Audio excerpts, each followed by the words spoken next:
घरण्य संहिता में 3 शब्दों पर विशेष रूप से बल दिया गया है। वो है अश्विनी, पाशनी तथा मातंगिनी। इन योग आसनों में, प्राणायामों में, ध्यान में, मुद्राओं में जाने से पहले इन शब्दों के बारे में जानना जरूरी है। जैसा कि अश्विनी का मतलब है, अश्व माने घोड़े, घोड़े से इसकी उत्पत्ति हुई है।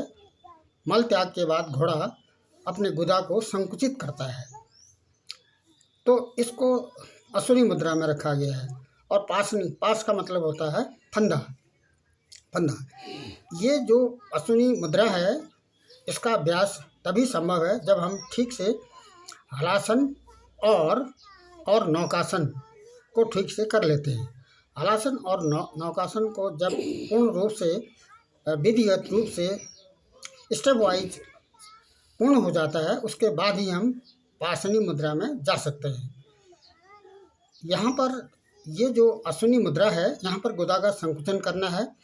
यह भी 2 तरीके से होगा। एक तो सामान्य संकुचन और दूसरा आंतरिक कुंभक लगाते हुए गुदा का संकुचन और शिथिलन, contraction and relaxation of anus. इससे संबंधित यह अश्विनी मुद्रा में इसको रखा गया है। इसके लिए हम पद्मासन में बैठकर पहले सांस सामान्य कर लेते हैं, उसके बाद गुदा का संकुचन करते हैं, पहले स्टेप।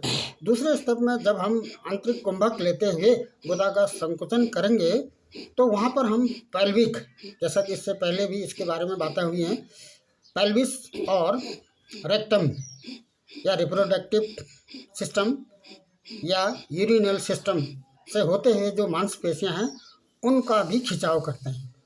और इस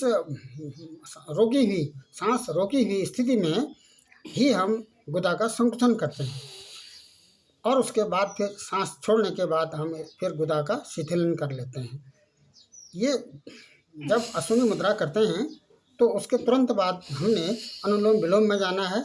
और अनुलोम विलोम के भी 3 स्टेप हैं। पहले पूरक होगा, कुंभक होगा, और उसके बाद फिर रेचक होगा।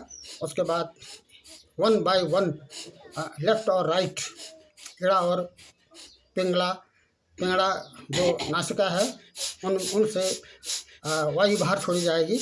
उसके बाद दोनों नाकों से एक बार झटके से सांस को बाहर किया जाएगा।